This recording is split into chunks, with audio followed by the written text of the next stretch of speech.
A gente fala sobre a reforma tributária. Frentes parlamentares defendem a inclusão do debate sobre a desoneração da folha de pagamentos na reforma, que termina no dia 31 de dezembro desse ano de 2023. Eles querem que a desoneração seja permanente. Atualmente, em vigor, a desoneração vale para 17 setores da economia que mais empregam no país. Para falar sobre esse assunto, a gente recebe o deputado Joaquim Passarinho, parlamentar do PL do Pará, primeiro vice-presidente da Frente Parlamentar do Empreendedorismo. Tudo bem, deputado? Bem-vindo. Como vai? Bom dia, bem-vindo. Obrigado pelo convite e tratar de um tema, acho que tão importante para o Brasil. Bom, deputado, a questão da desoneração da folha de pagamentos é fundamental para que as empresas possam gerar empregos e ter menos encargos com os trabalhadores. Mas de que forma essa discussão pode ser colocada na reforma tributária em discussão no Congresso Nacional? Reforma que ainda não está tão clara. Quando que pode ser aprovada, se será fatiada ou não é, deputado? Isso. Esse debate, nós na Frente Parlamentar do Empreendedorismo, estamos debatendo desde o ano passado.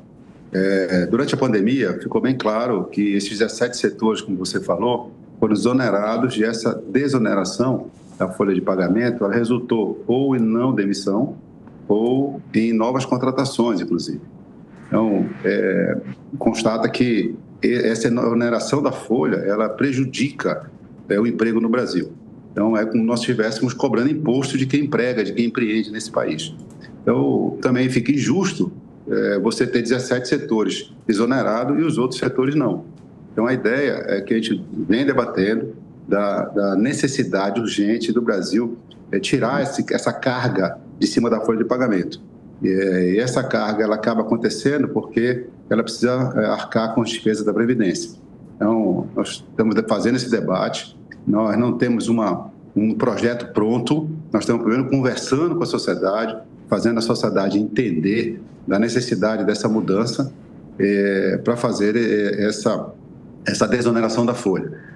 A ideia de se colocar isso, se incluir isso junto com a reforma tributária, veio da necessidade do setor de serviço, principalmente. O setor de serviço, nessas propostas que existem na casa, é um setor que mais fica afetado ainda. É um setor que tem reclamado bastante. E se você desonera a folha de pagamento, também é um setor que mais fica alcançado, porque é quem mais trabalha com mão de obra. Então, não há uma obrigatoriedade desse tema ser tratado dentro da reforma da tributária, porém, eu acho que é uma chance que nós temos de aproveitar e ampliar esse debate com a sociedade. Deputada, a pergunta agora de Amanda Klein. Deputado, bom dia. O governo pretende tratar desse assunto de folha de pagamento, ou redução de impostos sobre a folha de pagamento, que, aliás, o governo passado também tentou tratar com aquele projeto de carteira verde e amarela, mas é sempre muito espinhoso e sensível porque implica numa renúncia de receita imediata, como aconteceu na desoneração desses setores da economia. Então, o senhor não vê como difícil incluir isso no debate da reforma tributária, já que o secretário de governo, por exemplo, o secretário de reforma tributária, Bernardo Api, indicou que será uma reforma tributária neutra, não haverá aumento nem diminuição de carga tributária. Eu fico imaginando como o governo trataria desse assunto que implicaria numa perda de receita no momento em que ele está justamente tentando aumentar a receita e diminuir custos para fazer aí um ajuste fiscal. Você tem razão, Amanda. Toda vez que nós falamos de reforma, o primeiro que pula, o primeiro que não aceita são o fisco, né? Seja os fiscos estaduais e federais. Eles querem que fique como está. E nós vimos uma pesquisa um dia desse de 190 países, se não me engano, pesquisados no mundo. O Brasil está na cotação na posição de 186, se não me engano, do regime tributário mais difícil de ser entendido no mundo. Eu fico com pena das outras 4 nações que estão piores do que nós. Então, não dá para ficar como está. A nossa ideia, logicamente, você fala de uma renúncia de receitas, nós vamos ter que discutir com o governo como compensar isso. Agora, não adianta eu discutir a compensação se eu não tenho enraizado no governo, enraizado na sociedade, a necessidade da desoneração da folha. Eu acho que a primeira coisa que temos que fazer é o entendimento nacional dos entes federativos, do governo, da classe política, da imprensa, de que a desoneração da folha é algo essencial para o Brasil crescer. Isso posto, nós vamos procurar uma forma de compensação. Nós temos alguns estudos falando, inclusive, da criação do imposto digital. Vocês já ouviram falar sobre isso também. Então, a Brascom apresentou um estudo na frente de que se nós taxarmos o imposto, fizermos o imposto digital em 0,1%, 0,1%, quer dizer, algo muito baixo, você conseguiria, por exemplo, tapar todo o buraco da Previdência, da assistência social, de modo geral. Então, você mataria dois problemas com uma solução só. Você tem hoje uma fonte de receita para a Previdência em cima do trabalho formal, do carteira assinada, que cada vez está mais difícil no mundo, né, no Brasil. Então, é uma fonte que está cada vez diminuindo. Nós logo vamos ter que fazer uma nova reforma da Previdência e nós poderíamos substituí-la como uma fonte crescente de arrecadação, tirando do peso apenas do trabalhador formal, né, o custo do pagamento do aposentado. Então, eu acho que é um debate amplo, vou dizer, nós não temos nenhum projeto pronto para entregar para o governo, nós estamos levantando o debate e partindo do princípio de que há uma necessidade premente de nós desonerarmos a folha de pagamento. Aí, isso definido, nós vamos procurar junto com o governo essa forma de compensar essa renúncia de receita. Luiz Felipe Dávila. Deputado Passarinho, muito bom dia. A minha questão para o senhor é o seguinte: a coisa mais importante para o Brasil hoje é aprovar essa reforma tributária. Como o senhor disse, o Brasil tem um pior sistema tributário entre as grandes economias, entre as 10 maiores economias do mundo, é o pior e mais complexo sistema tributário, afeta a produtividade, investimento e a retomada do crescimento econômico no Brasil. Então é fundamental que nós possamos aproveitar essa oportunidade para fazer a reforma tributária. E a reforma tributária tem dois pontos essenciais. Primeiro é a simplificação das regras. Nós precisamos simplificar as regras do jogo. E segundo é inverter essa distorção de taxar demais o consumo e menos a renda. Nós temos de mudar como o resto do mundo faz, que é taxar mais a renda e menos o consumo. Como esta é a questão fundamental, o senhor não acha que trazer outros temas para a discussão da reforma, como é a importante desoneração da folha, como o senhor bem colocou, para a retomada da economia, não vai acabar confundindo essa discussão, poluindo essa discussão, e no fim nós podemos ter aí isenção da folha e mais duas isenções e vão chamar isso de reforma tributária e a gente não vai mexer no cerne da questão, que é essa questão da simplificação do sistema, é a criação do sistema tributário condizente com as regras do mundo, para que todo mundo possa entender como é que essa questão tributária, que como o senhor disse, essa complexidade afeta direto o bolso do trabalhador brasileiro, porque 70% da judicialização no Brasil hoje em relação ao PIB são questões tributárias. O senhor não acha que essa questão de desoneração devia ser discutida no orçamento e não no bojo da reforma tributária? Você bem colocou muito bem, Dávila. Primeiro, nós precisamos simplificar o sistema. Ninguém aguenta. Eu vi de alguns empresários que têm escritório de advocacia, que têm escritório de contabilidade, que chega ao final do ano não sabe se estão pagando correto o seu imposto. Então, eu acho que a simplificação ela é essencial. Por isso que nós começamos a dizer que não é uma ideia da frente impor esta desoneração na reforma tributária. Ela pode vir até como ajuda na reforma tributária. Por que se puxou isso para a reforma tributária?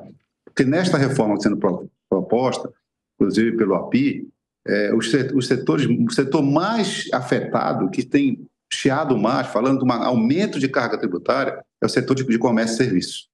Certo? Então, quando nós vimos que este é o setor que mais está afetado, essa simplificação da folha, a desoneração da folha, viria em socorro a isso. Talvez fosse um tema que pudesse ser colocado para amenizar esse impacto que vai causar no setor de comércio e serviços. Então, como eu disse para você, nós não temos uma proposta fechada, nós estamos discutindo com a sociedade se o governo, se o Congresso achar que essa desoneração pode entrar para ajudar nessa complexidade que é nosso setor tributário, nós estamos dispostos a entrar com essa discussão. Se não, nós continuaremos a fazer, como estamos fazendo desde o ano passado, debatendo com a sociedade, e isso, como você falou, pode entrar no final do ano na votação do orçamento. Não há nenhum problema, nós não estamos com pressa. A nossa pressa é fazer a comunidade, a sociedade incorporar a ideia que nós precisamos emergencialmente desonerar a folha de pagamento. Se ela vai ser na reforma tributária ou não, nós não estamos com esse obcecado para isso. Nós queremos que a sociedade queira, a sociedade entenda, e se ela vier logo após a reforma tributária ou antes, para nós não ter nenhum problema. Nós queremos ajudar a simplificar o setor tributário desse país. Jornal da Manhã conversa nesta manhã ao vivo com o deputado Joaquim Passarinho, do PL do Pará, primeiro vice-presidente da Frente Parlamentar do Empreendedorismo, sobre justamente essa possibilidade da desoneração da folha de pagamento no país e dessa possível inclusão dessa discussão na reforma tributária. A hora agora 7h53. Deputado, como pode-se encontrar equilíbrio nessa discussão no desafio entre facilitar contratações sem prejudicar o trabalhador? Você toca num ponto importante. Primeiro, também esclarecer que um das pessoas que puxou isso para dentro da reforma tributária foi o ministro Luiz Marinho, ministro do Trabalho. Né? Ele que colocou lá à frente a necessidade disso estar dentro da reforma tributária. E quando eu falo em desonerar a folha de pagamento, eu estou ajudando diretamente o trabalhador, né? Porque eu estou facilitando o emprego, né? Eu estou desonerando principalmente as pequenas empresas que precisam e têm dificuldade de empregar. Eu acho que tem tudo a ver com essa simplificação. E outra que nós queremos conversar é que hoje quem sustenta, né, quem banca a previdência social, a assistência social, a seguridade social, é o trabalhador da economia formal, aquele trabalhador de carteira assinada, algo que está ficando cada vez mais raro no mundo, né, no Brasil. Então, o que nós entendemos é que a sociedade ela é responsável por essa despesa. Então, o ideal é que isso possa ser cobrado de todos. Por isso que nós defendemos, a nossa proposta inicial é discutir o imposto digital. Eu só tenho uma forma de melhorar a receita sem aumentar a carga tributária, é ampliar a base de arrecadação. Se eu aumento a base de arrecadação, eu posso cobrar pouco do trabalhador, do pequeno, inclusive, para que todos possam pagar essa que é uma despesa que tem a responsabilidade de todos. Então, nós defendemos isso agora. Não defendemos a volta de nenhum imposto, nenhuma criação de imposto novo. Nós primeiro estamos discutindo a desoneração da folha, a retirada de impostos, a retirada de encargos, para depois ver como compensar o governo. A forma que nós encontramos, que nós estamos discutindo, seria a criação de imposto digital, e foi colocado até pela Brascom no nosso debate, que um valor de 0,1% no imposto digital, em que todo brasileiro pague, e toda a economia, inclusive informal, vai pagar, você conseguiria, com certeza, suplantar, inclusive, o que é arrecadado na Seguridade Social hoje. Bom, estamos aqui com o deputado federal Joaquim Passarinho falando sobre a reforma tributária. Lembrando que o governo discute com o Congresso Nacional a reforma tributária. Um dos objetivos é que essa reforma seja aprovada ao longo do segundo semestre. O primeiro semestre é uma discussão que é feita com as comissões, inclusive com a aprovação nas comissões, mas ainda não se sabe qual é a abrangência. Já existe uma série de propostas de reforma tributária em tramitação no Congresso, mas a reforma mais aceita até hoje é a reforma do economista Bernardo Api, que agora é secretário também do governo, e essa discussão deve continuar sendo feita pelas próximas semanas, pelos próximos meses, com a expectativa de aprovação no segundo semestre desse ano, possivelmente em outubro. A Jovem Pan continua acompanhando todas essas discussões no âmbito do Congresso Nacional em relação à reforma tributária. Agora são 7h56. Repita. 7h56. Estamos aqui com o deputado Joaquim Passarinho falando sobre a reforma tributária, a possibilidade de que nesta proposta seja acrescentada a desoneração da folha de pagamentos. Agora, deputado, o senhor chegou a falar desse imposto digital. Isso chegou a ser discutido já há alguns meses ou até alguns anos e houve muita polêmica de que essa seria uma espécie de nova CPMF disfarçada. Como é que o senhor rebate isso? Olha, eu acho que se nós começarmos a discussão puxando a antiga CPMF, essa discussão tende ao fracasso. Até porque, vamos lá, a CPMF foi criada inicialmente com uma taxa de 0,38%, nós estamos falando em algo 4 vezes maior do que nós estamos propondo, e especificamente era para a saúde inicialmente, depois isso caiu no bolo total do governo, e acabou sendo mais um encargo, mais um imposto, inclusive em efeito cascata em cima de muitas categorias. Isso não pode discutir. A nossa discussão primeiro é desoneração da folha. Se nós acertarmos a desoneração da folha, a diminuição de carga tributária, se nós tirarmos impostos, se nós tirarmos encargos, aí sim nós aceitamos discutir qualquer outro. Esse é apenas uma sugestão, como eu lhe falei. Nós não temos um projeto apresentado, nós não temos uma proposta fechada. A nossa ideia da frente é fazer essa construção com a sociedade, com a imprensa, com os setores da sociedade, para que elas entendam da necessidade. Então, se eu falo que eu estou desonerando, por exemplo, um pequeno comerciante, um grande empresário, uma dona de casa, de pagar o encargo da Previdência, eu estou dizendo para ela que eu estou trocando, por exemplo, no caso de uma empresa, 20% que ela paga em cima da folha para a Previdência, eu estou trocando por 0,1% da sua movimentação financeira. Então, eu estou propondo uma substituição de imposto caro, pesado para quem produz, para outro bem menor, muito menor, para toda a sociedade. Então, acho que é uma inversão de valores que nós estamos precisando colocar. O fisco sempre tem muito medo disso, né? E quando se fala da reforma tributária, o meu grande medo é que todos querem ganhar mais. Quando se fala em reforma tributária, vem o Pacto Federativo. Os municípios querem ganhar mais, querem arrecadar mais. Os estados querem arrecadar mais. E a União não quer perder. Então, se eu apenas simplifico a cobrança de impostos, mas se eu tenho a base de arrecadação a mesma, como é que eu posso garantir aumento de repasse para os outros entes? Se eu estou apenas juntando impostos, simplificando, que já é muito importante, já é excelente a simplificação. Porém, se eu estou pensando em uma arrecadação maior, ou eu mudo a forma de arrecadação, eu mudo a base de contribuição, ou nós vamos ser fadados a aumentar impostos. E nós não vamos aumentar impostos. O Congresso não aceita aumento de carga tributária. Ponto. Isso é unânime no Congresso.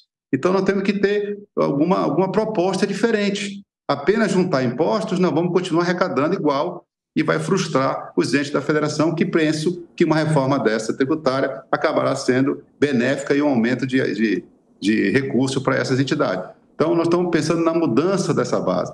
Outra coisa, o imposto digital, ele é algo que tem um contencioso jurídico muito pequeno, talvez quase zero. Né? Quase zero. Sim. E alcança a todos. Então, por isso que é uma ideia, volto a dizer, não é uma imposição, ela não vem obrigatoriamente junto com a ideia da folha. Se nós tivermos outras ideias que possam compensar essa desoneração da folha, nós estamos abertos ao diálogo. Deputado Joaquim Passarinho, mais uma vez, obrigado pela atenção, pela gentileza com os ouvintes espectadores da Jovem Pan. Um abraço, bom trabalho. Muito obrigado a todos vocês, bom trabalho.